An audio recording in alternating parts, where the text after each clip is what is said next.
So maybe you've gotten to this point, you've removed all 4 bolts, but the thing's not budging. We're going to show you how to do this. We're going to show you how to remove this guy in under 60 seconds. All right. 1 small flathead screwdriver, 1 small Phillips head, or some kind of pry tool. Pry tool goes in the hole. All right, 210,000 miles. This is the first time this valve is ever being serviced. If you own one of these vehicles, please, please, please service this thing at least every 10,000 miles, if not 5 to 10,000 miles. Now, notice how my right hand is gently prying upward while my left hand does all the work. I've had people spend a few hours trying to get this thing out until they end up doing something silly and hammering out or something along those lines. This is the most efficient way of removing it.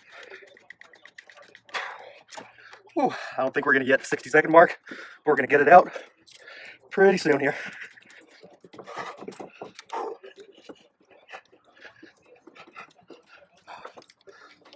Oops.